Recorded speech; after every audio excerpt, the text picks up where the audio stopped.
Namaste, and welcome to Acharya Shunya's podcast, Shadow to Self, a show created to inspire you to step out of fear and darkness into a place of freedom and empowerment.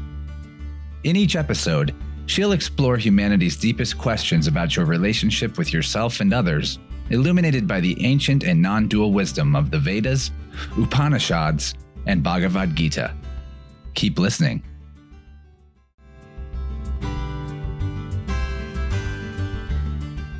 Janaki tvam namasyami sarva papa pranashinim. Janaki tvam namasyami sarva papa pranashinim. Indeed, O Janaki, goddess Sita, beloved daughter of Janak, we bow to you again and again, and we ask that you destroy all the shadows within us. You dissolve our inner darkness. Welcome, dear listeners of Shadow to Self Season 2, where the theme is Yoga Burns Again.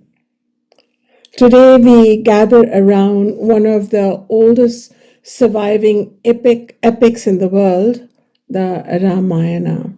And at the center of this epic is the tale of a noble prince, the crown prince of Ayodhya, Rama, and how he was exiled just the day before he was to become coronated as the king. His beloved wife, Sita, accompanied him. She didn't have to, but she chose to, from love, from friendship, from devotion, and from her deep commitments to be the true partner of Rama. They spent 13 years in the forest. But in the last year, sadly, Sita was abducted by a demonic king who was filled with lust for her. He imprisoned her in a beautiful garden in the city of Lanka, the Ashokavatika.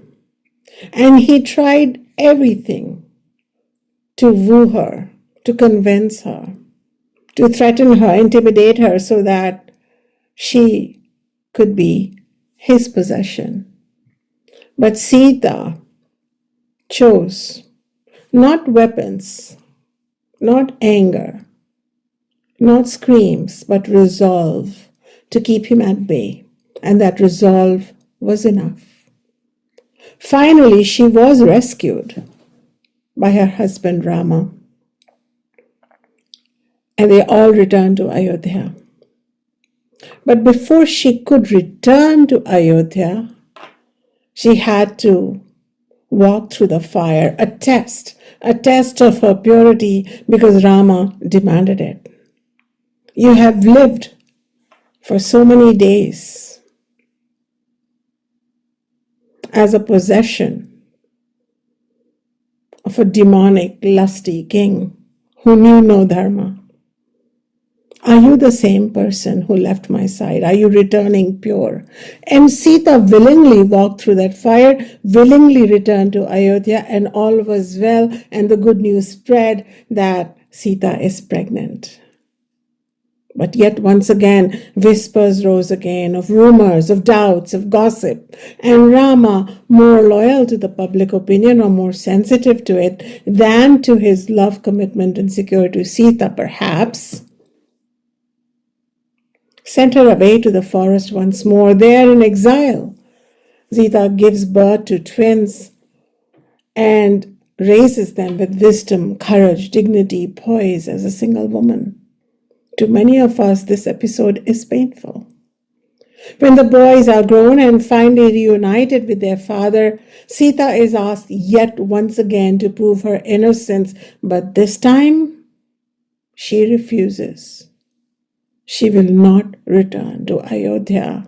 Instead, she calls upon her true mother, because it is said that Sita was found in a furrow, and her true mother is Mother Earth, so she calls upon her true mother, Mother Earth, Prithvi Ma, to take her home.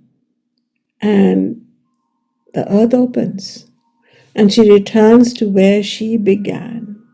And this is the story we inherited.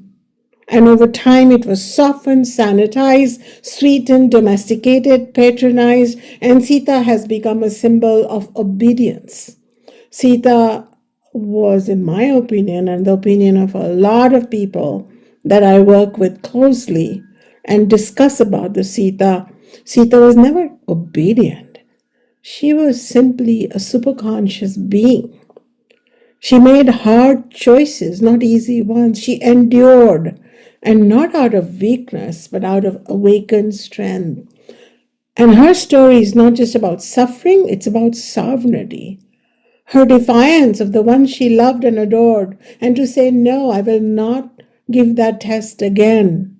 And instead, I will go back to where I belong. That is something. That no is a holy no. And that brings us here to this episode of the podcast. To reclaim Sita as the spiritual warrior that she is, the hidden yogini, the divine feminine force who walked through rejection and silence with dignity and came home to herself. And to support this remembering, this celebration of Sita, I've invited 4 spiritual colleagues, fellow creators of a powerful audio project called Sitayana.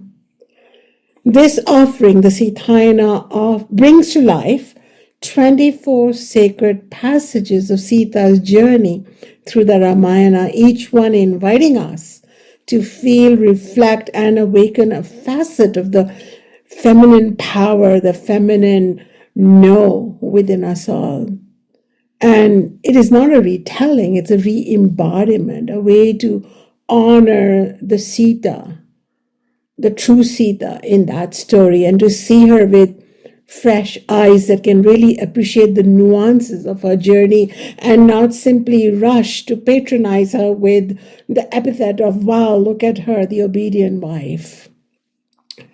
So today you will meet those visionaries who are towering teachers, artists, and opinion makers in their own right.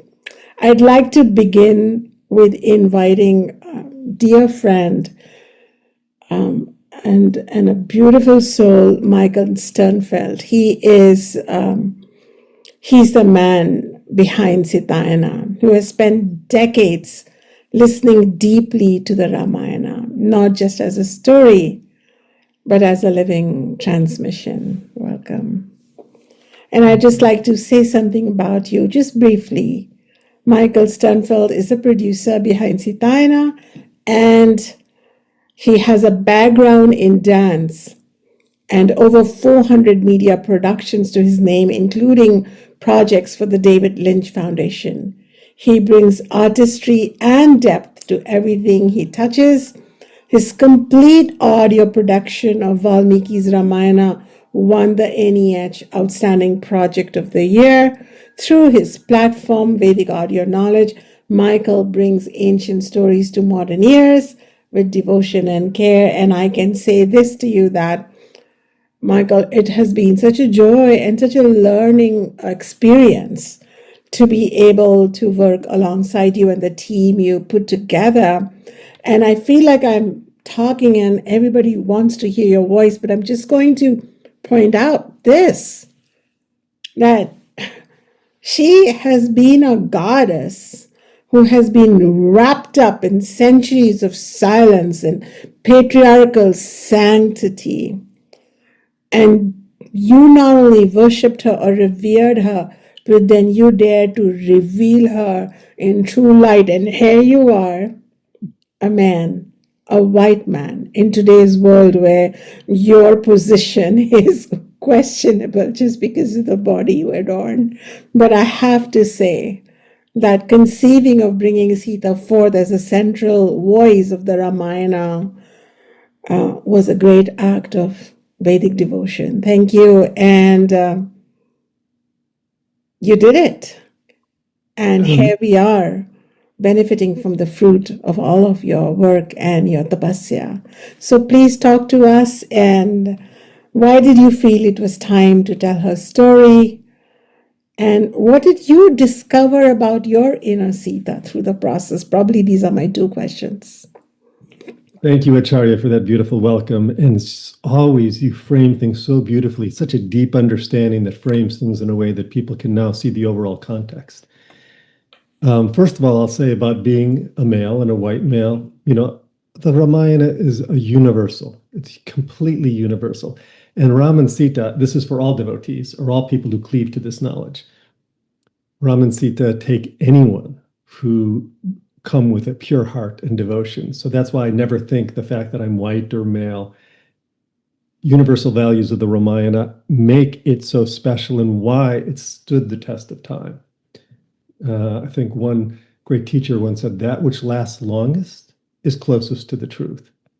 The Ramayana passed the tests for truth by that standard. So there's the outer value of why I took on this project, but there's more important, I think what you wanted to hear is the inner value.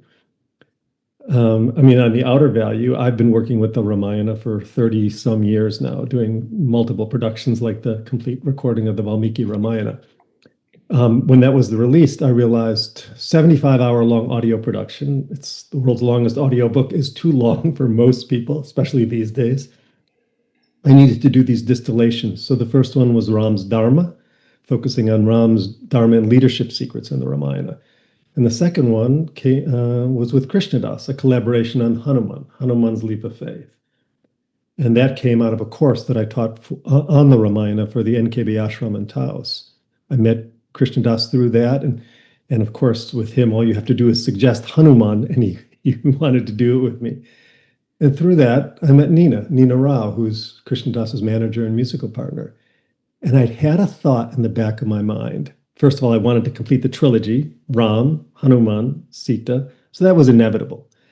But now I'll tell you something that I've hardly told anyone, because I feel it's time to be a little more personal, which is about 20 years ago, I had a reading with a Jyotishi, a Vedic astrologer. And she said out of the blue that your chart is so powerful, but there's something out of the symmetry. Venus, Shukra, is out of the symmetry in your chart.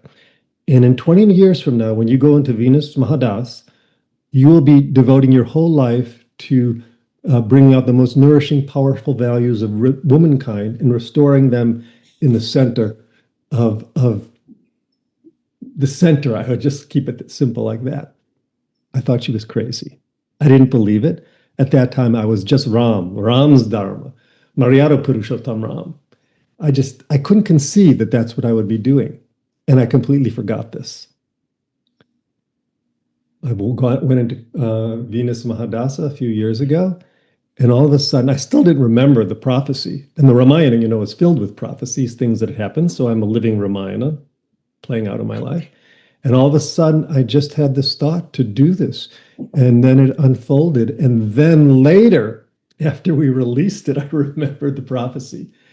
And that is why I'm doing this. And the greatest thrill I'm getting, now to wrap this up, is it's the service. In the beginning, we wanted to emphasize Sita's voice, the power and potency. When you just take out the passages of Sita from the Valmiki Ramayana, let them stand on their own, a whole new story emerges. And when we did this, we realized her power. Now the whole table is turning. I can't even imagine the Ramayana being told without Sita as the equal partner of Ram. I can't even conceive it. And now the main blessing I get from this is the feedback I'm getting from the women and everyone who's listening, how this is restoring their faith. They were in conflict between their love and adoration of Ram, their devotion to Ram, and Ram's treatment of Sita. This has brought that together. And I hope that's deeply symbolic in the world of this unification of the sacred masculine and feminine. So my gratification is just every woman's heart, every person's heart who is healed through this production is also healing my own heart. And by the way, even though we gave it the name Sitayana as the kind of the broader brushstroke, the name of the production actually is Sita's Gems, the gems of Sita, each facet of her being radiating through our own heart. Did I answer your question? That's so beautiful, and it really touched me. I say to my students often that sometimes the goddess gets you, like she takes a hold of you, and then she wants you to do her bidding. And clearly, she chose you, Michael, and you become a recipient of gifts while you give gifts. I remember during the production, I contacted you and I said, Acharya, the purification is too great. This is really stretching me. And you said, don't worry, Michael, the best is yet to come. I remember that. And it really sustained me. So thank you so much for giving me that. Just the wisdom in your voice when you said it is the thing that really touched me. Thank you, Michael. Thank you for listening to your heart and for allowing a prophecy to just unfold the way it has to. And it has really been an honor to be with you in the Sita's Gems and all the co-creators who came along. So we'll come right back to you, and we will also listen to an actual segment from the audio production, right? Do you want to just briefly touch upon what's coming up for our listeners? Well, how about if I bring it? I'll give some context right before we play it. Okay, let's do that then. Okay? Yes, yeah, because then it'll be really fresh in people's mind. Because we wanted to not only are all the commentators did fantastic commentaries on all these passages. I re-recorded the passages. My original Ramayana production was with male voices, and there was no way we were going to have Sita read by male voices for Sita's Gems. So we re-recorded it with women, really good women actresses, 3 different actresses. So that's what we'll be playing later, so you have context here, and then the commentary. Were the commentaries. Thank you, Acharya. Thank you, Michael. And now I'm honored to welcome a woman whose voice has become a bridge between devotion and awakening worldwide. Nina Rao is a chant leader, musician, and co-host of Sita's Gems, known for her deep connection to sacred sound. She began singing bhajans with her grandfather in South India when she was only 9. And later her path blossomed through chanting with Krishna Das in New York. Since then, she has toured globally with him and released albums of her own too, and anchored her practice in the grace of her guru, Sri Siddhima. Nina also advocates for conservation of the environment and hosts a podcast exploring the sacred link between nature and spirit. So welcome, Nina Ji. What an honor to have you on my podcast. Your voice really carries the sacred thread of bhakti, and sometimes I just tune into you just to listen at the end of the day, and I feel like my vibrations shift from being stuck in some kind of samsaric shadow and awakening to self. So thank you for being my private support system. And I just want to start with saying, you grew up within the currents of a traditional Indian devotional life. And then as a modern woman, you also navigate the Western world. And when you do that, I always see how you hold both aspects of your life together in such a beautiful way, your Eastern upbringing and your Western embodiment, or just kind of being a bridge between the two, you can say. So what attracted you to Sita's Gems, apart from the fact that, and I'm speaking at a personal level, not just as a person who's provided her voice and her music and her support in making it come forward. What is Sita to you personally? What has she done to your own shadows? Because we all have shadows, and whether having a relationship with her has influenced your own cultural, familial, or spiritual perspectives. So share with us Nina's heart and Nina's relationship with Ma Sita.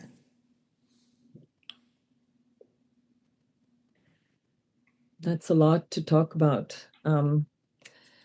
I think, I started reading these stories as a child, Ramayana, Mahabharata, and I was always so taken by the central female characters.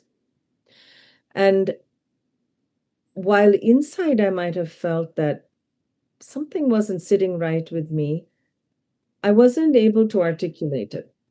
I didn't really share this kind of conversation with anybody, but I did keep reading over and over again. And I recognized that I was drawn to the stories because of these feminine characters, their strength and their ability to hold everything. When I look back on it now, I think that's what has been critical in my looking at them as models in my life, is just our life in this realm includes suffering. No matter where we turn, there's going to be suffering of all kinds. And the way in which Sita in particular, and also some of the other female beings like Draupadi, for example, she was also very important for me in my years of reading these sacred texts. But Ma Sita, I think her quiet resolve. You said this in the beginning about, a resolve, a sense of resolve, about where she stood in the face of everything. There was an inner understanding, and she didn't need to be told or affirmed necessarily from the outside. It might look like that in the way in which the story is told, but she knew. The fact that she could keep Ravana away from her simply by standing in her faith and herself and her strength. To me, I think now when I look back on these stories, it's been a very important way in which for me to actually live my own life too. Because being a woman, growing up in India, I think I was very rebellious as a child. I created all kinds of problems for my parents. But my father, I think, might have been one of the most liberated men that I've known in my life, especially from the era and from which he came. And you might have some understanding of this because of the way you were raised as well, Acharya, is that we didn't have any sons in our family. We had 3 daughters, so I'm the oldest. And my father taught me how to do everything a man could do. Everything. We had the education. I could change tires. I could fix things in the house, whatever a man might be called upon to do. And also to speak for myself.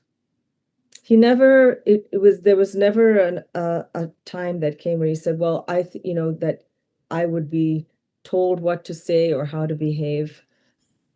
And I think that growing up that way and being in this family with my sisters where we had freedom basically to do anything, the issue really was just coming up against the rest of our community. It wasn't even my parents. It was the rest of our community had certain standards. And, I married outside our community. And then I got divorced and I didn't have children. All kinds of things happened at first. And I also didn't pick a career that most women were doing at that time, was either becoming a doctor, an engineer, or whatever that might be. And I ended up going on working on Wall Street. So in all of Sita took a little bit of moved into the background during those early years of my adulthood. But when I went back to it, I kept trying to understand why would it be that she should be pushed into the shadows this way? And unfortunately, the very simple answer is the patriarchy. I didn't want to believe it. Really, I didn't. We come from a country where the goddess is worshipped. The central deity in our family is Saraswati, Sharada Devi. And yet, this is what's happened to the telling of Sita and who she is. And how the story is told now determines who she is. So in rereading and re-finding who she is in these stories, and then coming and meeting Michael Sternfeld and him asking me, what do you think? Now, I want to tell you, Acharya, that before all of this happened, I had already read your book and heard you speaking. And I had started reading other versions of the Ramayana rewritten in more current days and retold in a voice. I was in a voice that I was hiding inside of myself. I didn't dare retell that story in the way I've heard other women like Vrinda and Dina Miriam and Chitra and all these wonderful women have retold the story. And I felt so fortified. And I thought, yes, this is it. It's as simple as that. It was just the patriarchy that was pushing her into the shadows. There was nothing wrong with Sita. I had to relearn who she was. Although inside of me, I felt like I knew that strength in her, but I wasn't so sure. I have to say, I was a little unsure. But then hearing all your voices and affirming where she stood in all of this, I found my voice. And my conclusion to all of this is that Ram and Sita took form in this realm to share something with us as models. And while there are in many different tellings of the Ramayana, like different versions of Sita, and like in the Ramcharitmanas, Tulsidas goes on to say that it wasn't actually the real Sita who went into the fire, it was another form of Sita. Like all kinds of band-aids have been put on to justify the treatment of Sita. I think that the story was told this way because it was going to be retold and we were going to hear it and we were going to understand that what they were showing us is the way things are and how it's not correct. Very simply, Sita took that. She'd made that sacrifice for us to show that the position of women in our humanity in this last yuga, this yuga that we're in, needs to change. And the only way in which they could do that was placing the role of a woman, of the feminine, in such an important telling of divinity that people could see. And it would take a long time to unweave and unravel, but it's a long time in our lifetime. It's not a long time in the eternal cycle of life. So my understanding is that the way that this story was told, and ultimately Sita finding the strength within herself to believe, trust in her heart, trust in herself, even if it was going to be in defiance to Ram's wishes, is the story that needs to be told, so that women can trust themselves and others can learn to trust women as well. Very simple. Thank you, Nina. That was so powerful because it came from such a vulnerable place. And it compels me to say this, that I find many similarities of my journey growing up in India with yours. And there was this Sita archetype that had been manufactured by the patriarchy within our nation, great nation, and fed to us as little girls. So the first archetype that broke when I too came out of the box of my spiritual family and first married a person I loved, then decided to leave him, then decided to talk about that divorce publicly on every platform I could find. It was this archetype that I betrayed. And if there was any archetype that gave me guilt, it was I'm not Sita. I'm not perfect, because if you're Sita, you listen, you put your head down and you obey. And that was the version fed to me. And I'm very grateful once again to all the authors who are on our Sita's Gems group, and some of them are here.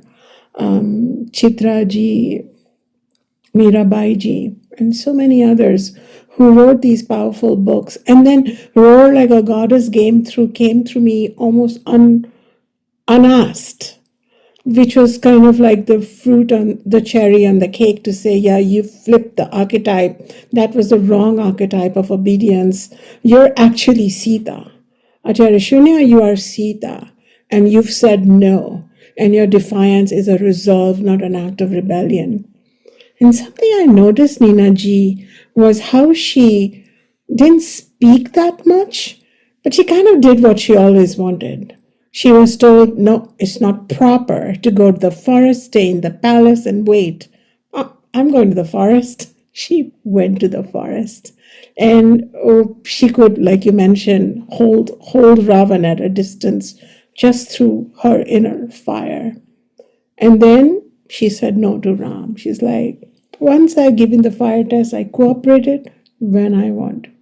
And I don't cooperate when I want to. Thank you so much. Do you feel that you've also done the same? That's how I feel. I feel that. I feel I'm that person. Yeah. I don't think my life was about a rebellion. I think as an Acharya in the 21st century, it's my duty to talk about not staying in toxic relationships. It's my duty to show that you can courageously walk out and you are still whole. And you're still a good person. Oh my goodness. My other thing. This was the other thing. Is like, am I not a good person anymore if I'm not, abiding by this particular way of being? And that was the greatest lesson of all. Is that I'm still. Nina did temporarily, I'm not a good person, settle in, because it did settle in for me a bit. It's what do you do? What do you do with hundreds and thousands of years of a culture and hundreds of years of your family being a certain way?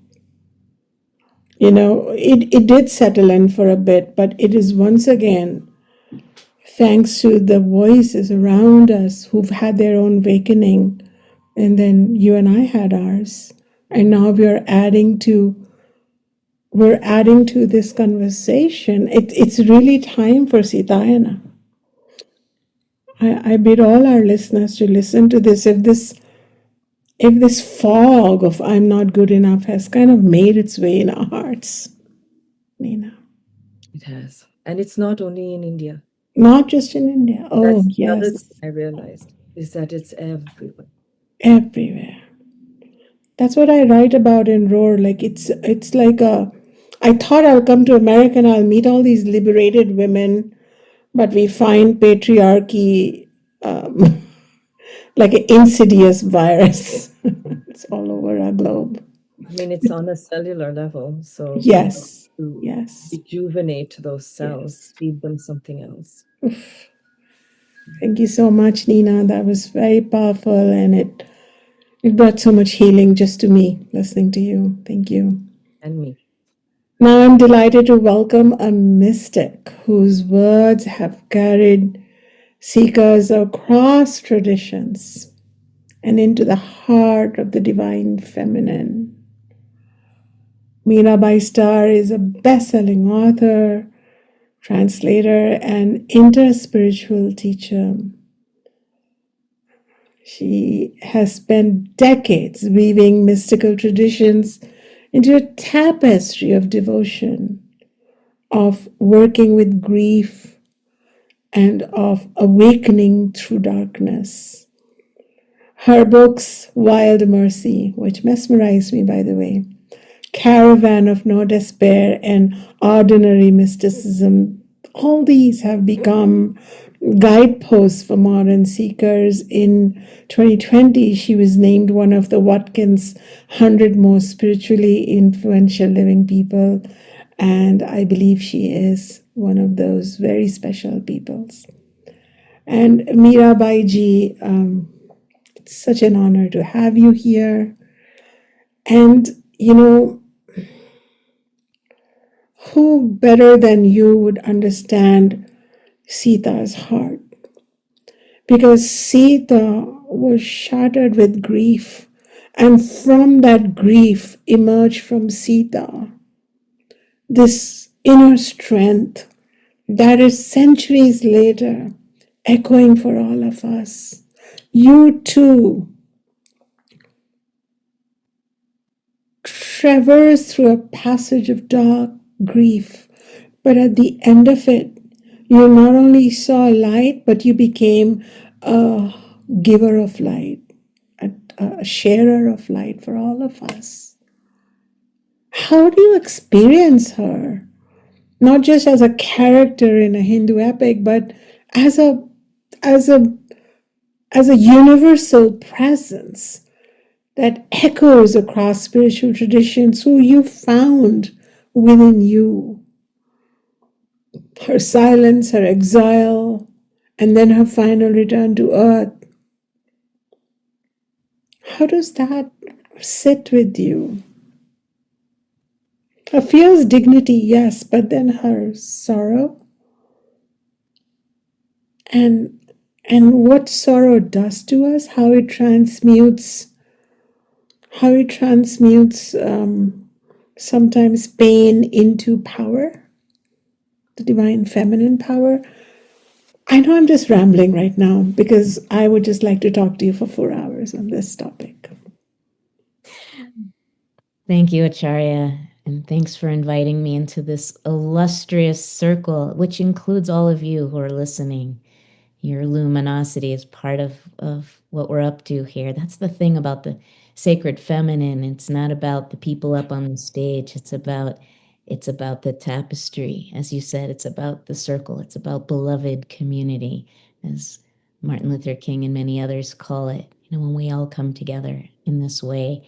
Listening to the two of you just now, Acharya and Nina, was so deeply moving to me. And Nina, what you and I together have been for several years speaking about the sacred feminine, both publicly and privately, and looking to Sita especially, and trying to find a way into that story that has been so deeply troubling to both of us, where Sita is not trusted.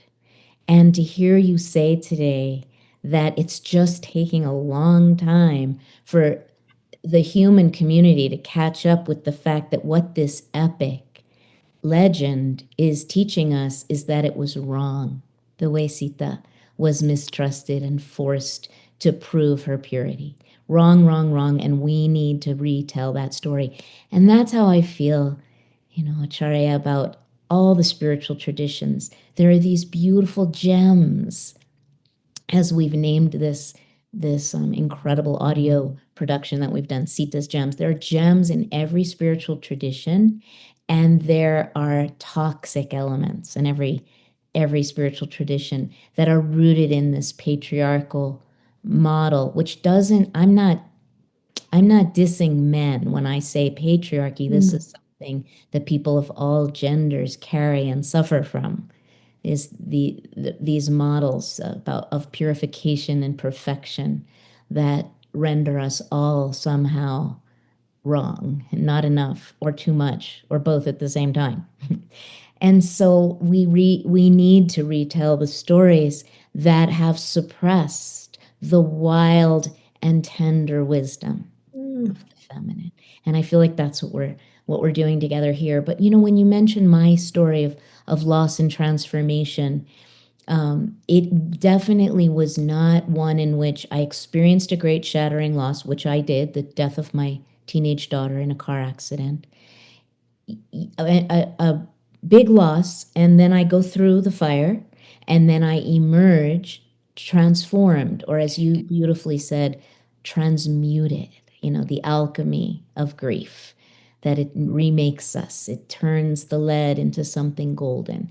Yes, but it wasn't dramatic. I mean, death of my child was dramatic, but my process wasn't like I started off broken and I ended up whole. It was one in which, and this is where I really identify with Sita, the suffering itself was sacred. The shattering itself was whole making, paradoxically, because the feminine, the sacred feminine, has room for paradox. Not only does it have room for paradox, I think the sacred feminine in many ways is characterized by paradox. The brokenness that is wholeness, the longing for God that is in the very moment of crying out for God becomes a reunification, a union with God.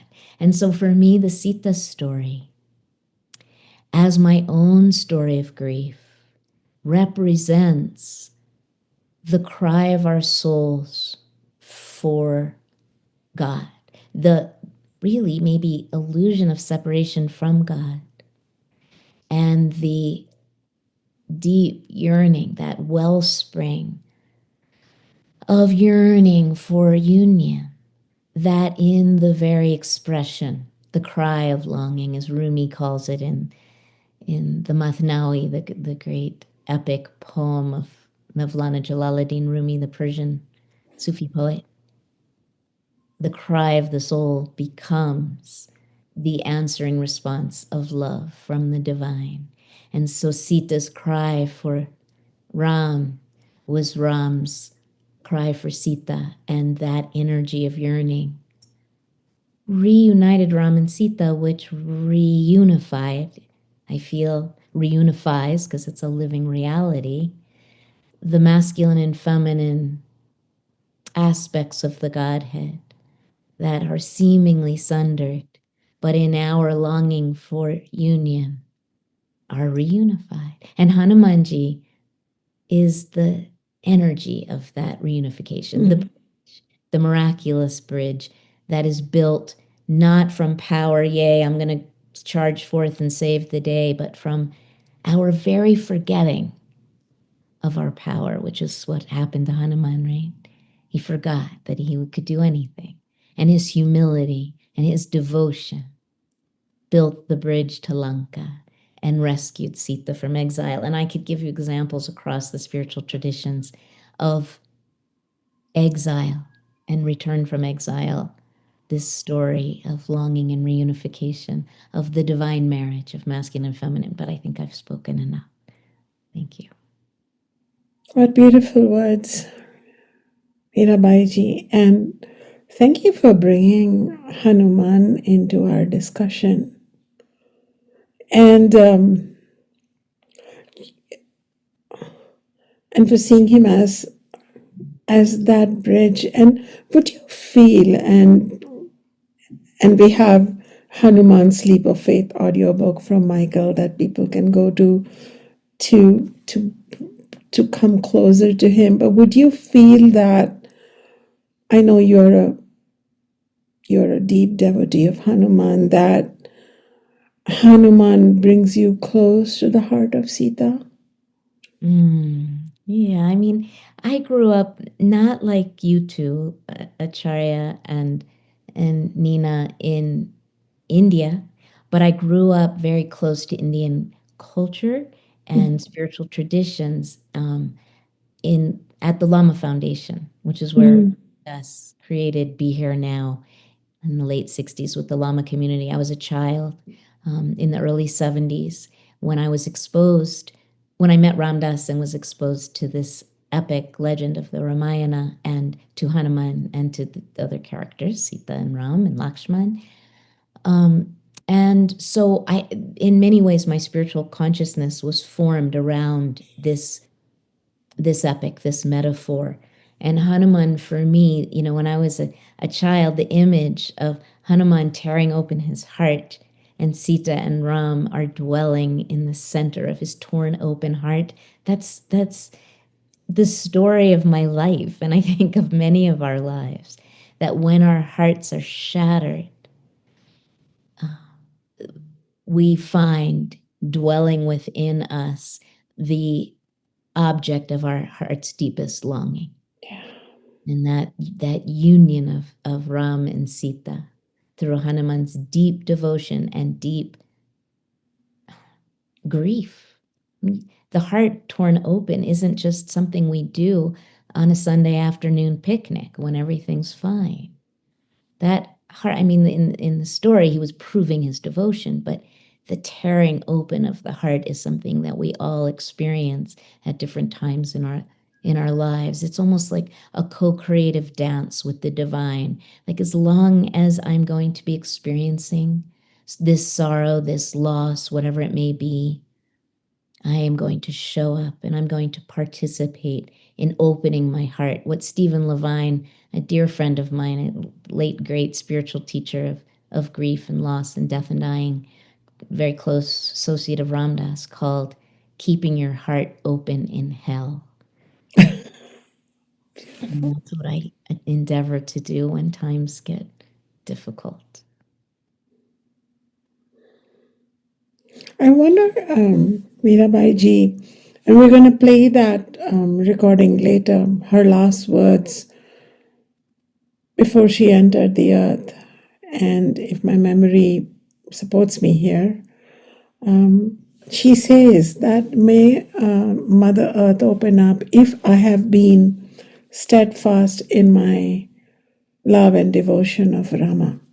So till the last, her love of Rama did not fade, but I feel like it was like her grief became a passageway where she was no longer going to abide by the outer earthly Rama, the Rama that is engaged in, the dharma of how to be a king and what is proper, what is not proper. It was more about, like she was ready to find the Rama within her. And you talk about how your grief led you to wholeness. You found yourself whole. I wonder if, and I'm just loudly thinking here and seeing what you think.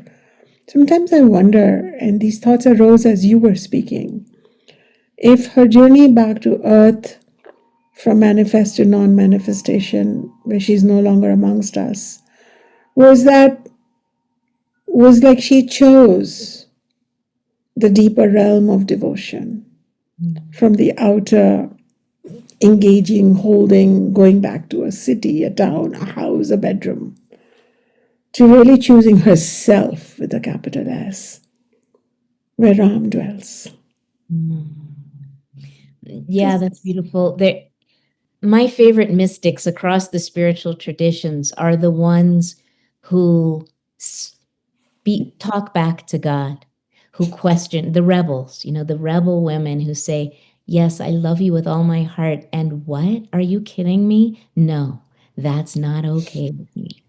And don't hesitate, that they winnow out their faith through an engaged process of doubt.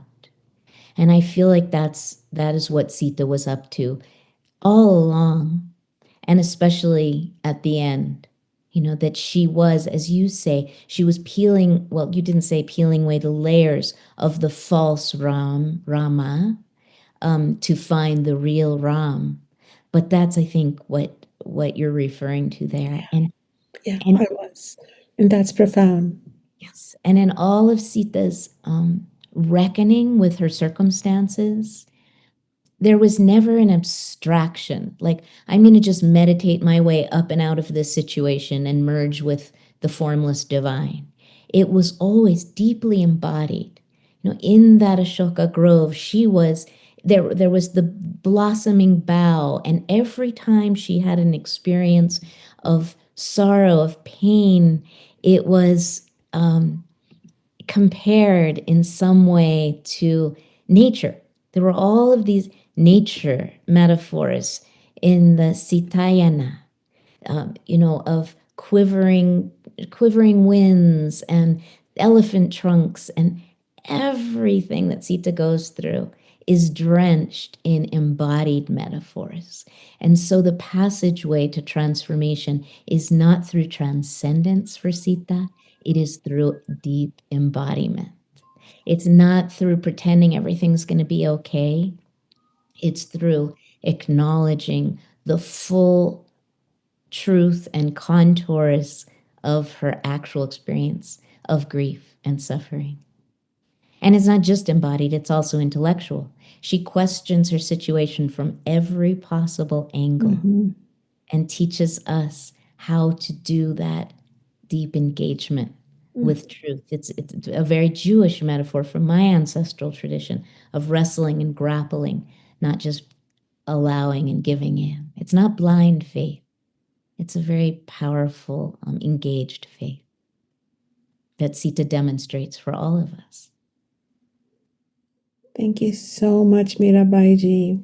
Such compelling images arise in us as we listen to you. And I'm sure my listeners are already experiencing a permission, an inner permission to embody authenticity through whatever they're going through, especially if it's grief and pain. Because you're very right. Throughout the Ramayana, we notice her conversations with herself and with the nature. Yes, thank you so much. You're welcome.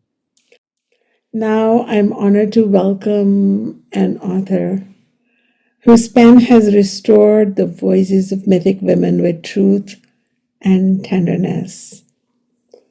I'm talking about Chitra Banerjee Divakaruni, who is an award-winning author and poet whose books, including The Palace of Illusions, The Forest of Enchantments, and Independence, and if I remember, The Mistress of Spices, have reimagined, her books have reimagined epics and other cultural give-ins through a feminist lens.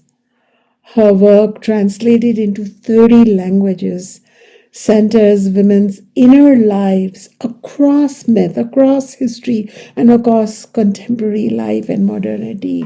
She teaches creative writing in the University of Houston and actively supports education and her voice. She raises her voice against domestic violence through nonprofits like Pratham and Daya.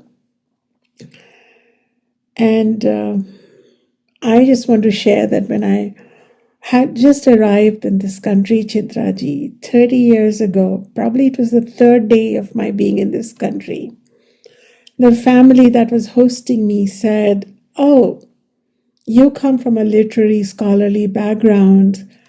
We are going to this book reading / celebration of a great author. And Chitraji, it was you."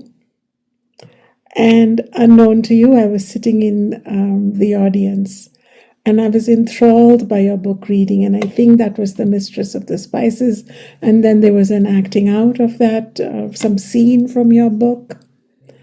And so knowingly or unknowingly, I felt so inspired by you. And I felt like I'm going to be okay in this country because I see these powerful women shining the light through their words. So thank you for writing. Thank you for being a hero in my life. And I'm so glad to have you here. You've done the significant work of restoring Sita's voice, her agency, her power. And today I invite you to reflect on what it means to be a Sitayani in these times, which means we who have contributed to Sita's gems, we call ourselves the Sitayanis. And what does it mean for you? How is it showing up? And how has the Sita's Gems project informed you? And it may inform you in your future projects too. Just talk to us. Thank you so much for having me here. And thank you for sharing that lovely story about our past connection. Which, all these things, they're meant to happen somehow. But I am just delighted and honored that, you were there, you remembered it, there was some connection. These things are all magical. Always. For me, Sita's story started very early because I had a wonderful maternal grandfather who told me many stories. And so that I'm going to talk about the the starting point, which I think led across the years finally to Sita's Gems. And he would tell me stories from the epics, obviously, because those are the most important and popular stories in many households. And he told me the story of the Mahabharata, and he told me the story of the Ramayana. And the story of Ramayana, I might have been like 7 years old at that time, really bothered me because, I felt, what is this? Why does Sita have to go through all of this? And, why does she suffer so much? And why is that suffering seen as okay?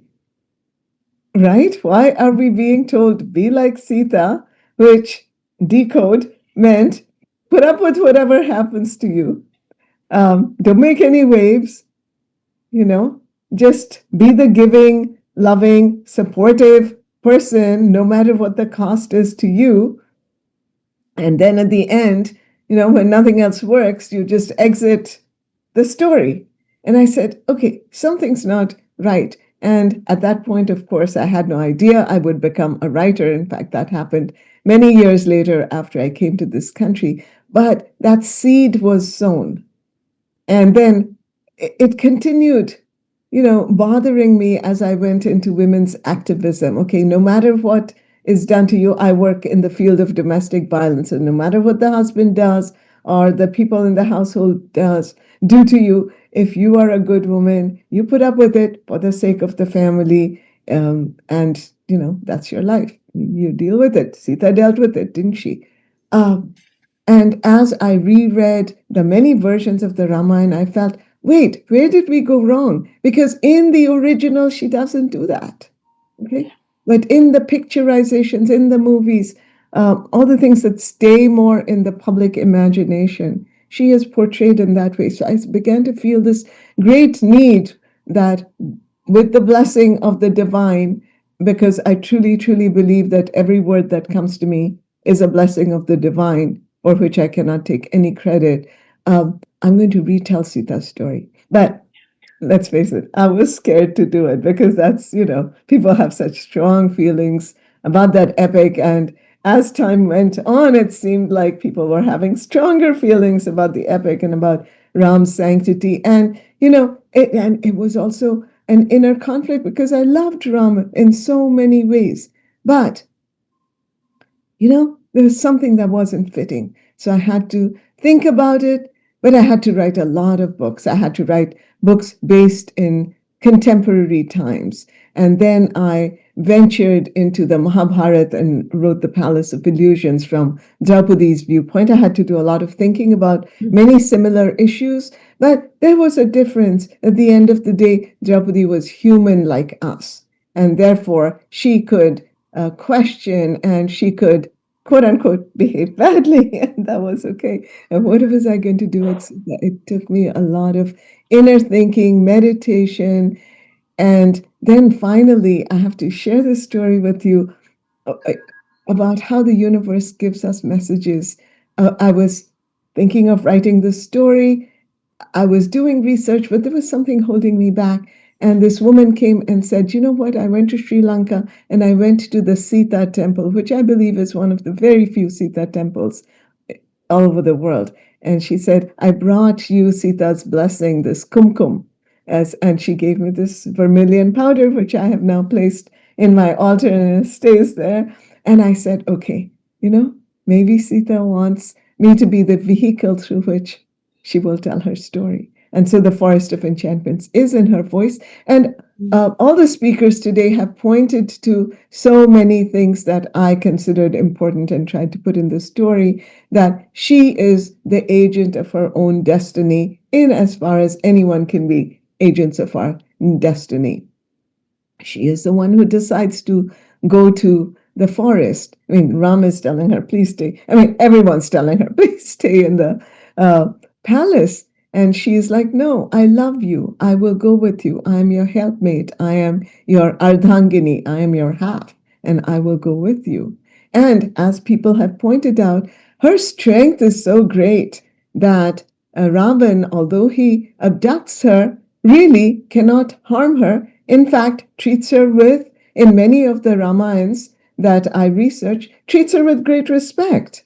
He is, because of many other things, for example, the mutilation of Surpanakha, which is a big part of why he abducts Sita. He abducts her, but he treats her with respect. He does not violate her. I want to say he cannot violate her because of her inner strength in a position where she has no outer power. And I thought, and those parts of the Ramayana are probably one of the most inspiring ones for me. I think that's helped me live my life.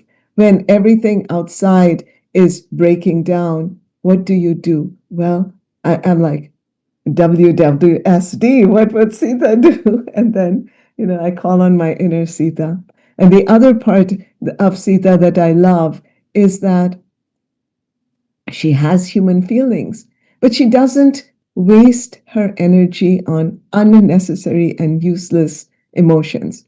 When she has been sent off to the forest the second time, completely unjustly, yes, she goes through sorrow. She allows herself that emotion. Sita taught me that too. There are many places where Sita is weeping. There are many places where she feels despair, but she doesn't end there. She doesn't stop there. She moves through that. She allows her to experience this. That taught me something also about not suppressing, that, you experience, you allow the storm to move through you. And that is the way in which the storm makes you stronger. And then she turns around and she is so practical. She's like, I got these two babies. I got to bring them up. Let me focus on what's the best way of doing it. So, I think I learned a lot about problem solving just from living with Sita's story. I think Mother Sita taught me so wonderfully.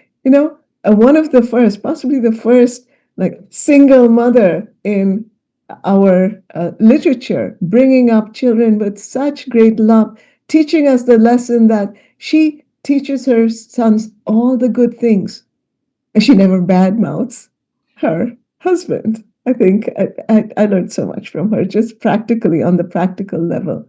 But then Sita also teaches me the most important lesson is sometimes you have to stand up and say, that's it, that's enough, no more.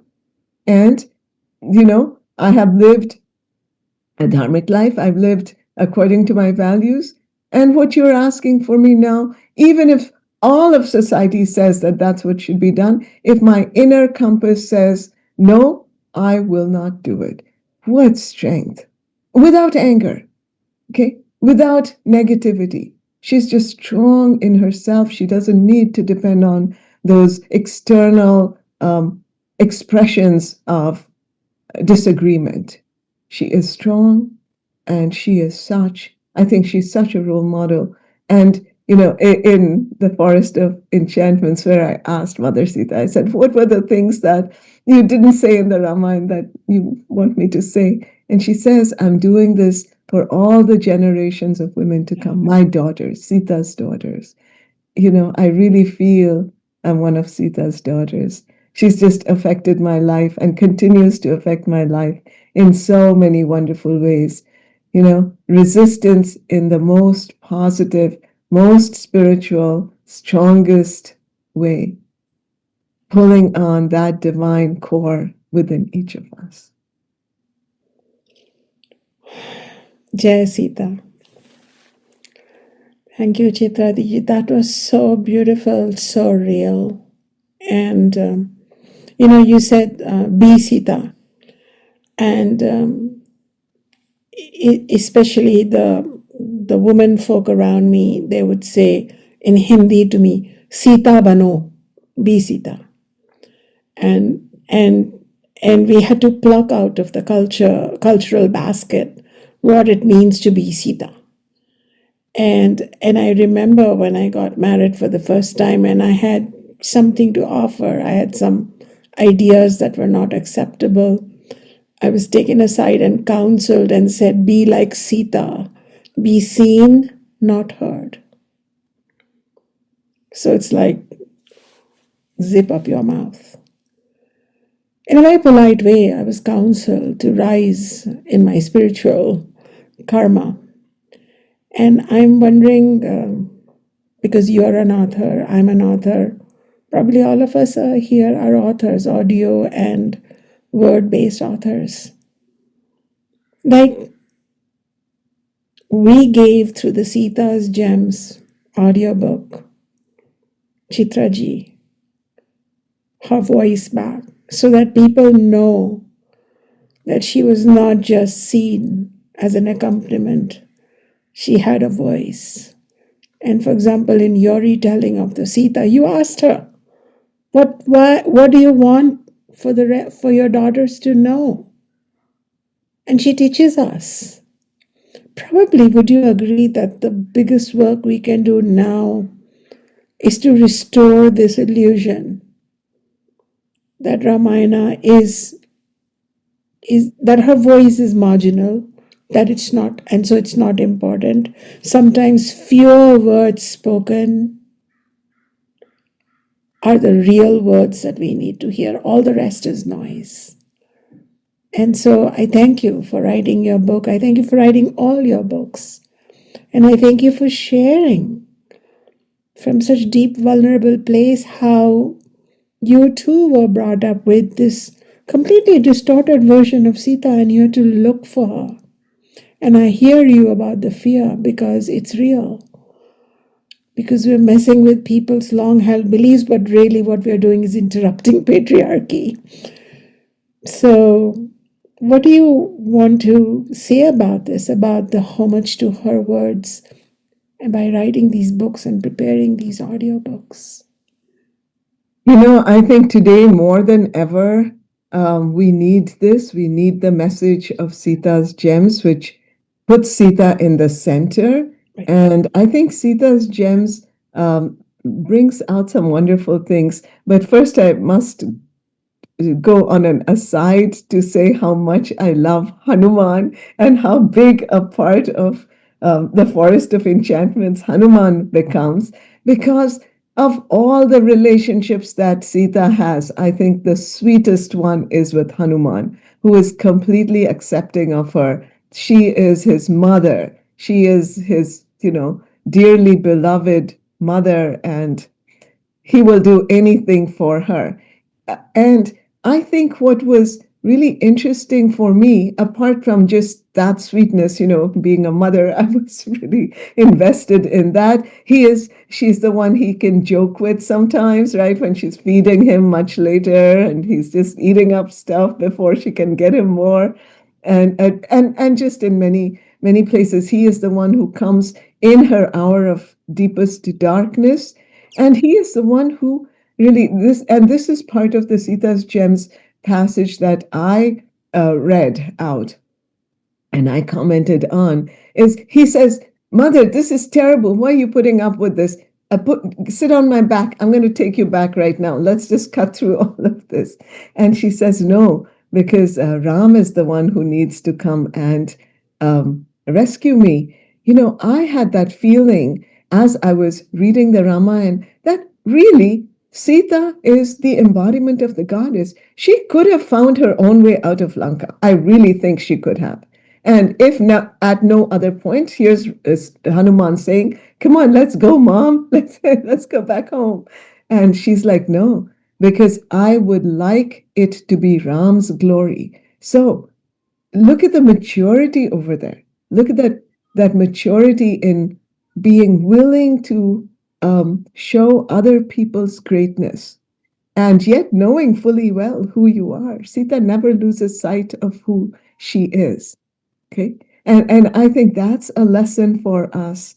Okay. And also, it's okay. The Sita has her moments that it's okay not to be perfect.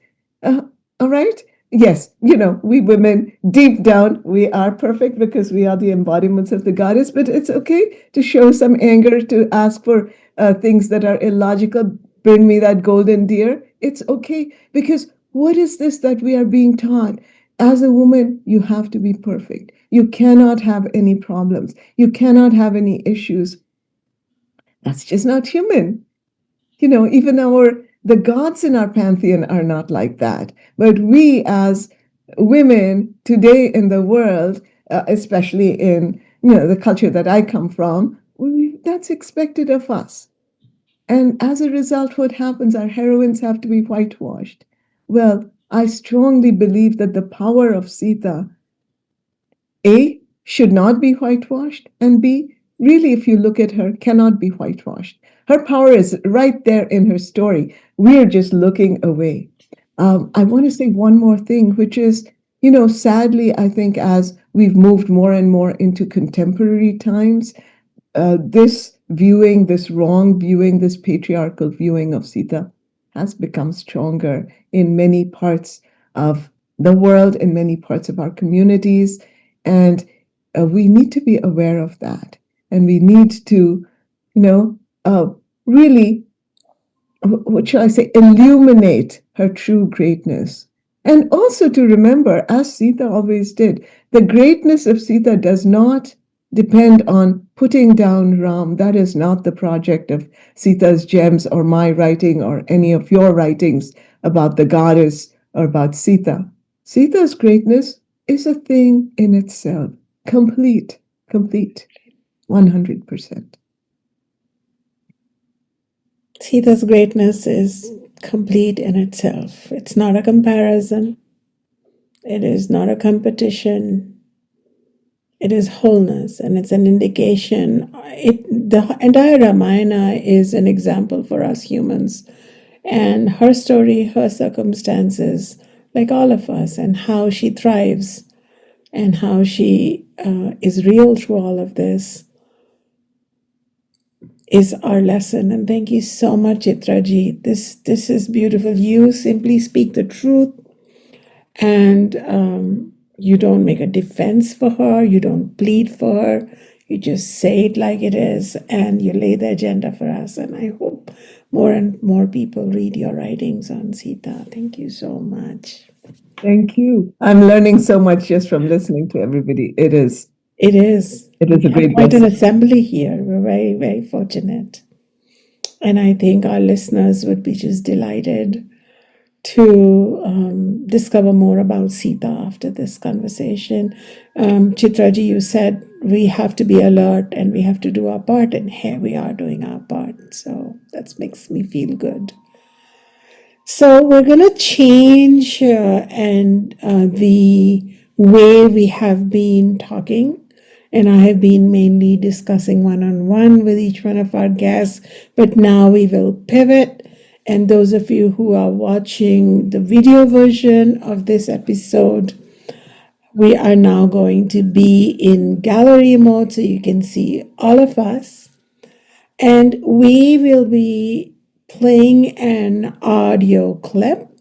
This is Canto 97 of the Uttarakhand from the Ramayana, in which Sita, this is some of her last words, calls upon Mother Earth, her true mother, to receive her. And the earth opens. And she disappears into the earth. And this isn't defeat, it is completion.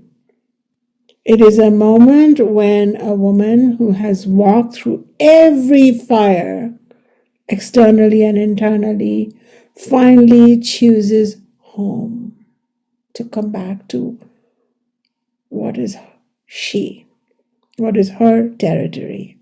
Not the palace in Ayodhya, not the forest in Valmiki's ashram, but her eternal self. And before we play this, I would like you to consider, what does it mean to leave a situation, not out of despair, but out of full inner agreements? What does it mean to return not to a person you love, not to a palace which will give you comforts, but to your original wholeness? What happens when the world is clearly unable to understand you?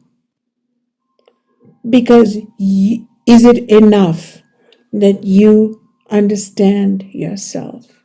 Sita's returning to earth, in my opinion, is not the end of the story, but the beginning. This is the liberation. This is the return. And after playing that audio file, we will hear from Michael, the producer, a few minutes contextualizing this. And then I have invited Anina Raoji to lead this section forward. So we're having a lot of fun in this podcast section because she knows the Sita's Gems project so intimately. And we all appreciated listening to her. So I would love to participate in the circle that she leads for us. Those of you who are listening to us in the audio only version, I invite you to check out my YouTube channel at Acharya Shunya so that you can also see our faces. You can see some of the beautiful images that will accompany this audio playing, and also you will be able to look at some other clips that are connected to my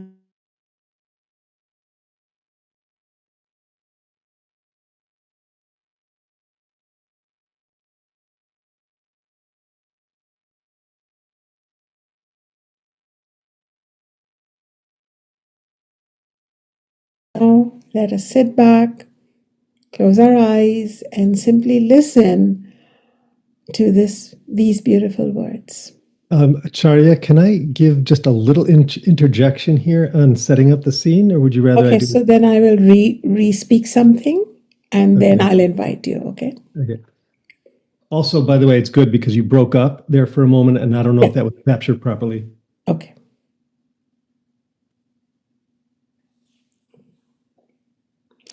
Before we begin listening to this beautiful audio clip, I would love to invite Michael, the soulful producer of Sita's Gem, to contextualize what we are about to listen. Then we will listen to this, and those of you who are on YouTube watching the video version of this podcast, you can also enjoy beautiful images from Sita's Gems project, images of Ma Sita, and the whole assembly gathered around her when she speaks. And you will enjoy the whole experience in a more audiovisual kind of way. If you are someone who is listening to us only in the audio version, then invite you to subscribe to my YouTube channel at Acharya Shunya so that you can catch the video version of this episode, because this is going to be visually rich also, along with all our conversations and all our heart. After listening to the audio, I will invite Nina Raoji, who is a co-host of the entire Sita's Gems project, to lead us through informal discussion and a circle, because Nina Raoji knows this project so deeply at a heart level, and we love hearing from her. Now it is time to sit back, close your eyes, and let's listen to Sita's words.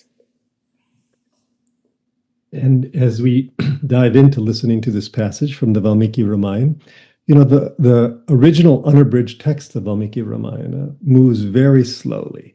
So this one canto, Canto 97 from Uttarakhanda, I'm just going to give you a very brief setup so you see the context, is Ram and Sita's sons, Kush and Lav, have grown and come of age. And sage Valmiki teaches, he had cognized the story of the Ramayana, and he teaches it to Kush and Lav. And they go out kind of on a journey like Krishnadas might do in modern times, chanting the entire Ramayana. They actually are invited to chant in Ram's court because the sages loved them so much. And Ram hears his own story chanted by his own sons, Kush and Lav, and he realizes who they are. He decides to invite Sita to come back to prove her innocence once again. Unthinkable. So sage Valmiki brings Sita back to the court. And before Ram speaks, Valmiki testifies to Sita's innocence and purity, as if it's really needed. And that's the setup for this canto we're about to hear. So now I'll say again, close your eyes and just listen to this beautiful passage from Valmiki Ramayana. Canto 97. The earth opens and Sita enters. Thereupon Raghava, having seen the beautiful Vaidehi, answered Valmiki with clasped hands amidst the assembled crowd. It is as you say, O blessed one who knows the law. Your words alone, tainted by no flaw, are sufficient to carry conviction to me, O Brahmana. Vaidehi proved her innocence in the past too, in the presence of the gods, and she made a solemn affirmation then, and therefore I took her back into my home. It was because of loud and persistent public scandal that I again abandoned Maithili from fear of that censure, though I was convinced that she was innocent. You should excuse me for having done so. I know, too, that these two, Kush and Love, are twins, and my sons. But I could give my affection to her again if she should be again shown to be unpolluted before all the world. Realizing that Ram wanted Sita to swear her innocence, all the great gods came there with a grandsire at their head. The Adityas, the Vasus, the Rudras, the Vishvadevas, the company of Maruts, the Sadhyas, and all other gods, the great sages, the Nagas, the eagles, and the Siddhas, all came there in glad expectation. On seeing the gods and the sages, Raghava again said, "The sages' flawless words have brought conviction to me. May it be given to me to bestow my love again on Sita, when she has established her innocence before the world." All who were present were agog with excitement on hearing that Sita was again to give proof of her innocence. At that moment the auspicious wind god caused a gentle breeze to rise, which brought great delight to that vast concourse, being pure and holy, wafting divine fragrance and ingratiating in its touch. Thrilled by it all, they who had come there from every corner looked upon it as a marvelous thing, which even the imagination could not compass, such as could happen only in the Krita age. Seeing that all were present there, Sita, clad in ochre-colored raiment, spoke with folded hands and bowed head, her eyes cast on the earth. If it is true that I have never so much as thought of any man other than Raghava, may the goddess, the queen of Madhava, open her door wide and take me to her bosom. If it is true that I have always worshipped Ram in thought, word, and deed, may the goddess, queen of Madhava, open her door and accept me. If what I have said now is the truth, that I have never looked upon anyone as greater than Ram, may the divine consort of Madhava give me entrance into her abode. As Vaidehi was thus swearing, there occurred an extraordinary event. From within the bowels of the earth rose up a splendid celestial throne, borne on the heads of great serpents of endless prowess, who had taken godlike forms. That throne was of a superb natural beauty. The goddess of earth, seated on it, welcomed Maithili with open arms and placed her by her side, and then descended from whence she came. seeing her seated on the throne and entering Rasatala, the celestials let down a continuous shower of flowers.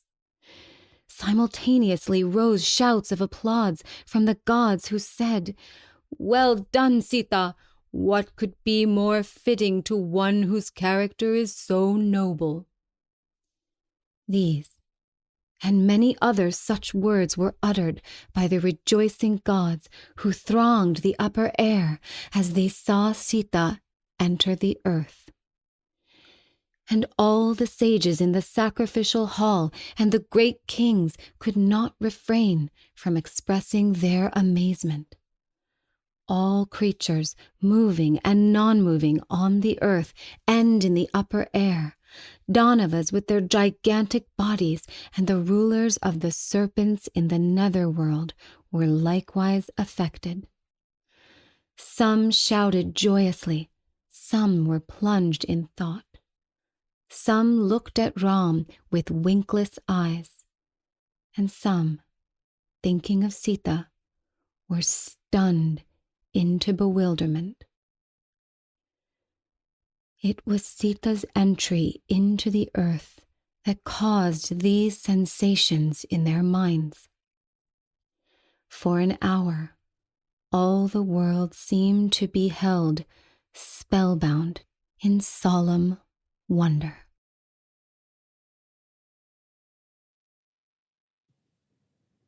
Ya Devi Sarva Bhuteshu Matra Rupena Samsthita Namastasyai Namastasyai Namastasyai Namo Namaha Ya Devi Sarva Bhuteshu Matra Rupena Samsthita Namastasyai Namastasyai Namastasyai Namo Namaha Ya Devi Sarva Bhuteshu Matra Rupena Samsthita Namastasyai Namastasyai Namastasyai Namo Namaha.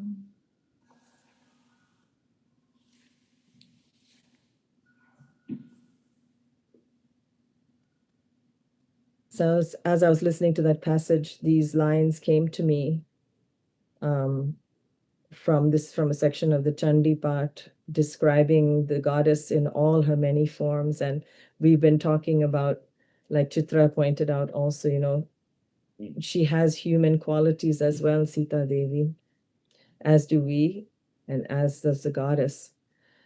And we ask for her form, and that's what we're asking for in this prayer. But what I'll just say one thing about this little bit that we listened to just now. And the thing that really got me was when she goes down into the earth seated next to the Queen of Madhava. They say that the people who were in audience were plunged in thought. And that's hopeful if that's the case. So I just wanted to say that. But I would really love to hear Acharya Shunya ji. Why don't you share with us a little bit about how you feel about what we've just heard at this sort of ending of this epic? Relieved. There couldn't have been a more thoughtful ending. And it feels like it was a slap to everything that needs to be needs to be notified, that the woman has agency. Of course, it is supernatural and it's mythic and mystical. But like I already mentioned, it's like returning to your home. And whatever is home for you, and whatever is home to you in the tradition and language that you follow, that's okay. But we all have to discover that.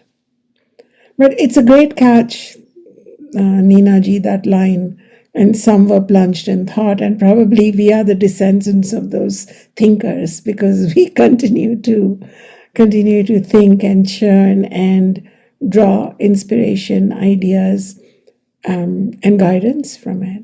So that's what I would like to say.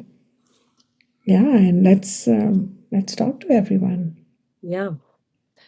Michael, since you were the instigator of this whole thing, let's hear a little bit from you about Thank you. First of all, I want to mention that the narrator we just listened to was Kaya Midland, who did a beautiful job with that passage. Really, we took our time on that one, doing over and over to get it just right. So it's beautiful to hear. I mean, there's so many different angles. One is just Sita from her perspective. And then what happens next? Because if you remember, with our whole group of Sitayanis, everyone asked me to do Ram's response, which was our extra epilogue, our passage 25, where I do Ram's response. And even the setup, and I want to go back to a couple things what Mirabai said about retellings. Retellings are wonderful. But I'm just going to remind, because Valmiki is like a father to me, so if I seem ever defending him, you know why, that in the text, when you actually go into the unabridged Valmiki Ramayana text, there's no condoning of Ram's behavior. Both in the Agni Pariksha, where all of Hanuman, Lakshman, everyone is saying, why are you doing this? It was never set up that Ram's was right action. And the whole text is like a teaching piece. In the first episode, with the fire episode, Brahma and the gods come and kind of give deep teachings to Ram on who he is, because he had forgotten his own nature, maybe through the struggles of the war. And here again, Ram threatens to destroy the earth after Sita returns to the earth. He has a huge, really pitta. Lots of anger comes up. How dare you take my Sita back? If I could recover Sita from Ravana, I will take her back from the earth. Once again, the gods come and correct Ram's behavior. So to me, it's a very cosmic setup. And I never experienced it really as Sita giving a slap. And then Candace Badgett does a beautiful, she's the one who does the commentary on this. For me, and for my background, Sita is returning to her own nature because, here's the other piece, more and more I see how Sita orchestrated the whole Ramayana. She's the Shakti, the active ingredient that propels the whole story, if you look at it from that vantage point. And it's not changing anything. It's not retelling anything. It's just reframing it, looking at it from a different point of view. She orchestrated this whole thing. Of course, she had to be abducted by Ravana, because there was a time. Why did they come down in the first place? Why did Ram and Sita come down as avatars? They were there to purify the world of ignorance that was embodied by Ravana. The Rakshasa element, the forces of darkness, had waxed strong in the world. And unless they were taken out, and taken out completely, eradicated from the world at that time, with the exception of Abhishana and his family, the darkness would have taken over. So that was the secret mission, but wasn't so secret, because they were very clear at the beginning of that passage, the beginning of the story, what everyone likes to forget. The gods petitioned Vishnu to incarnate, but not just Vishnu, also Mahalakshmi. They both came down as a pair. And I don't know any of the incarnations of Vishnu, the 10 incarnations, or the 9, who came down as a team, a dynamic duo. They work together in concert. That's something that absolutely is woven into the fabric of the story. They each played their role. Sita played her role beautifully. And here, at the end, I feel Sita not played her role. She is Prakriti. She is nature.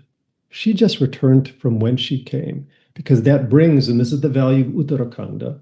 Uttarakanda is the transcendental level of the story. People say they want to end it after Yuddhakanda when they lived happily ever after, but this is not an American movie, it's an Italian movie, or something like even better. This brought it, Uttarakanda brings the story to the transcendental level. And then what happens next as the story unfolds when they go to Brahmaloka. when Ram goes to Brahmaloka after Sita is gone. They are united in their original form. Sita and Ram are united in their original form as Purusha and Prakriti. And there no difference exists, no separation exists. They were absolutely woven together. There was stress in the whole world when they were apart, and now they're reunified. This is that reunification at the deepest level of our own being, the deepest level of our own nature. I completely agree with Mirabai that we absolutely have to experience this on the human level, which is the whole story. But now we do get to acknowledge, wow, at the deepest level, this is where we find peace. So that's my cosmic take on it. I hope I didn't wax too long. Mirabai, why don't you take the baton?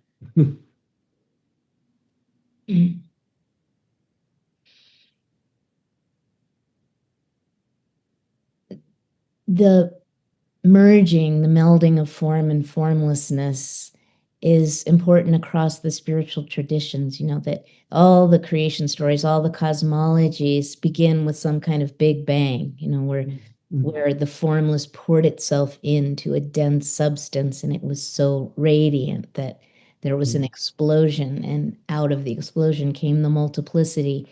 And the beauty of one of the many beautiful things about the Hindu epics is that they take place on this vast cosmological scape where it takes a long time for these things to unfold. And ultimately, there is a mending of the vessels, as they call it in Judaism. It's the Hebrew term is tikkun olam, that what was once whole and then shattered becomes whole again. Where formlessness exploded into glorious form, the lila of the gods, the play of the gods. It's not like an accident. Someone once told me in the Jewish mystical cosmological system of tikkun olam, it's not like God dropped the vessel and said, oops, and the precious container broke. It's all part of the plan, as you all have been pointing out with the Ramayana. And in this plan, Sita, the embodiment of form, of nature, knows what she's doing. And in the end, her return to the earth feels to me not like a defeat, as you're saying, well, that didn't work out. I guess I'll just go back to where I came from, but a completion of this cycle. When you're describing that about the pot breaking and coming back together, it just reminds me of that beautiful craft that comes from Japan, where they put the pieces of the pottery back together with gold, and then it actually enhances the beauty and the strength of the pot. And reminds us always that our wholeness and our brokenness are inextricably entwined. Exactly. Thank you, Mirabai. You're welcome. Chitra? Well, I love that passage. It is so powerful. It brings up so many emotions in me: sadness, reverence, just astonishment, a certain kind of joy. But I love the fact that it's her mother coming to take her home. So it's the divine feminine in two different forms, maybe the earthly form and the divine form, and they go together. And, she sits right next to her mother in some embodiments, in some picturizations. She's sitting on her mother's lap as she goes back to where she came from. So, I liked what Michael said. There's a lot to be gotten from what Michael said about the entire story and the divine aspect of it. And it's very important to balance those two, because sometimes I think we pay so much attention to the divine aspect that we don't give enough weight to Sita's suffering. But her suffering is in some ways a part of her divine journey and our divine journey. We were sharing, many people today shared the difficult parts of their journey, they shared them so beautifully and openly. So I think Sita reminds us that there is pain, there is external suffering or suffering on the mental level, but that through all of it, we are divine and we have the strength of the goddess within us. So that for me is what that last scene embodies. Sita leaves, she leaves on her own terms. She leaves, and in that leaving, she is transcending in some ways her mortality. She is transcending in the way that when we undertake our spiritual journey, we begin a transcendence with the grace of the gods, with the grace of the goddess, with the grace of Sita. So I think when I look at that scene, I'm right there with Sita. I'm right there with her.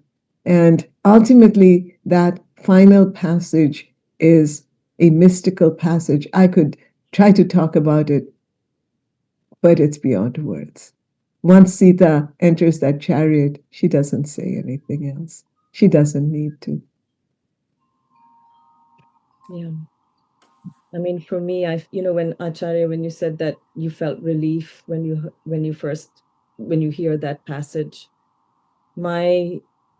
where I go with that is that when she descends into the earth, she's going into the sanctuary of her own heart, her place where she is standing firm.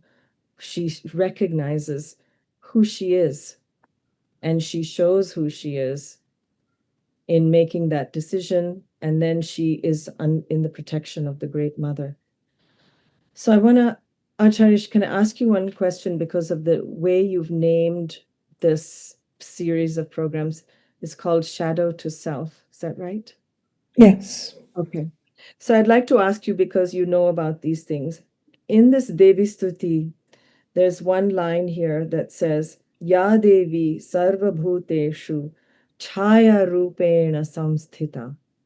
Namastasyai, namastasyai, namastasyai, namo namaha.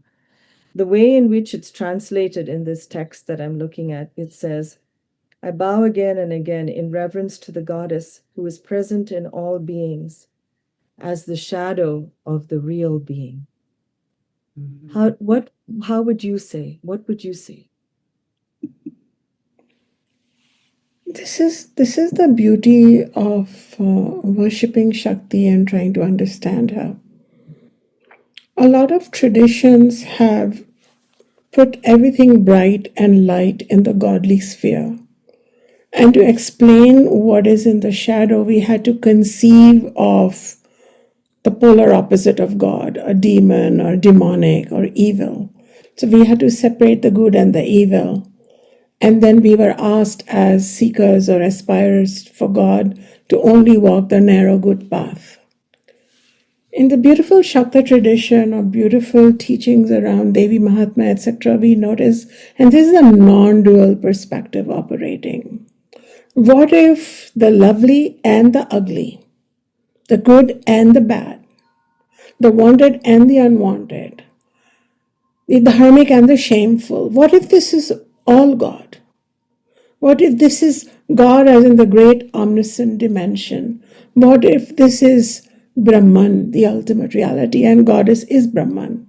Ma is Brahman. And that is why in this specific stuti we have Chaya Rupena Samsthita, the shadow, Vritti, the thinking, which you are trying to calm down in Raj Yoga, Trishna, that thirst, that vasana, that never seems to get quenched upon quenching.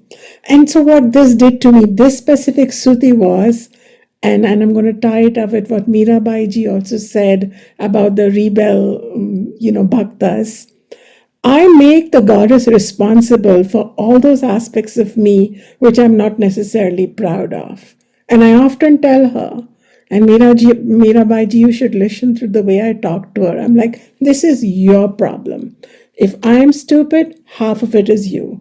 If I am in the shadow, half of it is you. Because I have no astitva, no identity apart from you.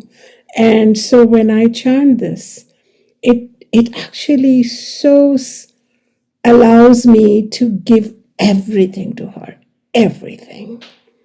And probably this is where the journey to shadow to self in duality or in transactional reality, we have to say, okay, there is the shadow part of me and there is the self part of me. But in non duality, it's only one thing, and it's God. So that's my take on it.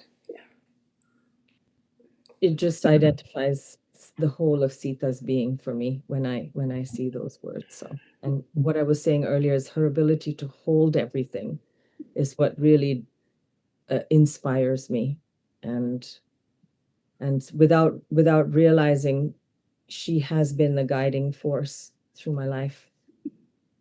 I see it now. Thank you so much, Nina ji, and thank you for being our anchor. And at this point, we are coming to a close. And I want to thank each of my guests today, Michael ji, Nina ji, Mirabai ji, and Chitra ji, for helping bring Ma Sita's voice out of the shadow, metaphorically speaking, into the center where there is light, where she has always been. She never really shifted from it. And as explained by Michael and others, there was this Leela or divine play going on.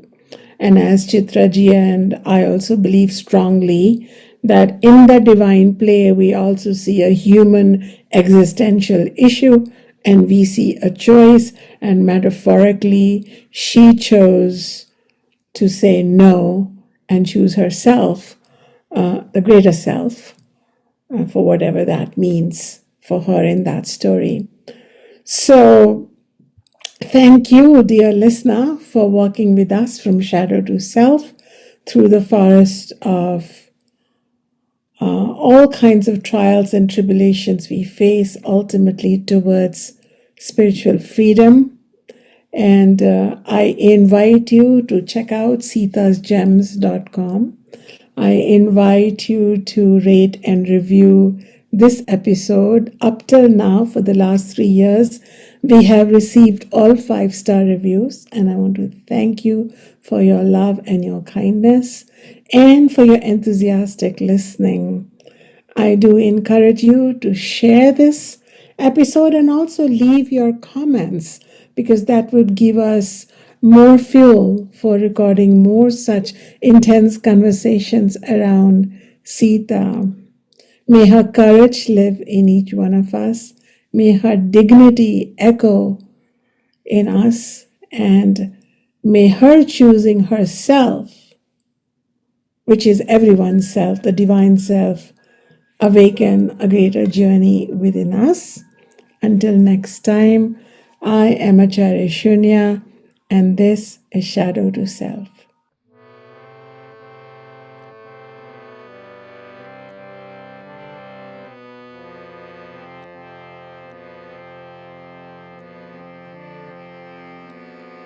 Ayodhya Sita, Ashoka Sita, Rama Vallabh, Sundari Sita.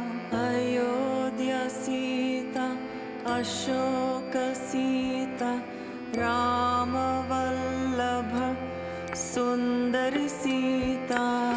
Ayodhya Sita, Ashoka Sita, Rama Vallabh, Sundari Sita.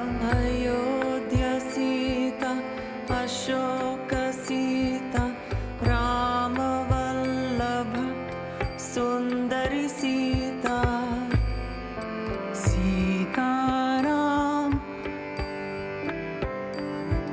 Sitaram, Sitaram, Sitaram, Sitaram,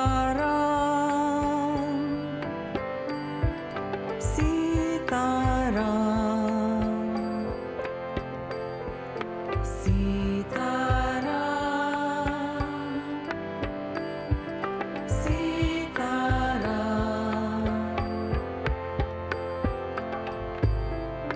Ayodhya Sita. Sita, Ashoka Sita, Rama Vallabha, Sundari Sita.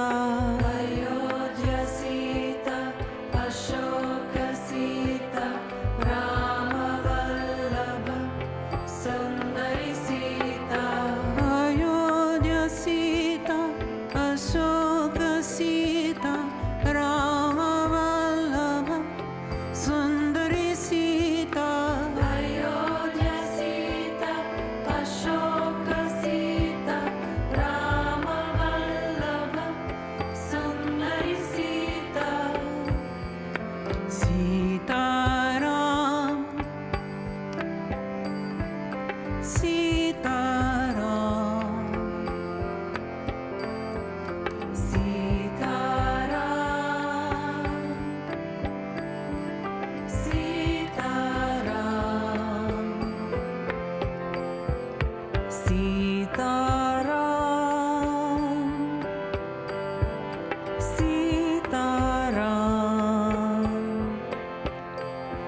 Sitaram,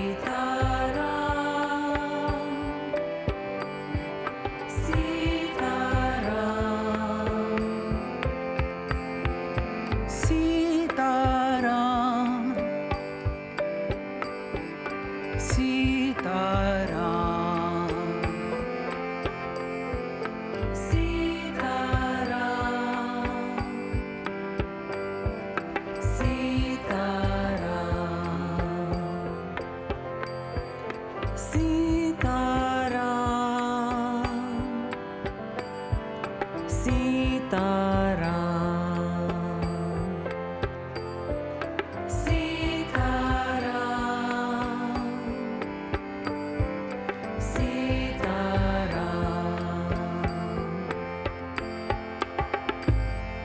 Sitaram, Sitaram, prem se bolo Sitaram. Sitaram, Sitaram, prem se bolo Sitaram. Sitaram, Sitaram, prem se bolo Sitaram. Sitaram, Sitaram, prem se bolo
If you loved this episode, there's a way to show your love.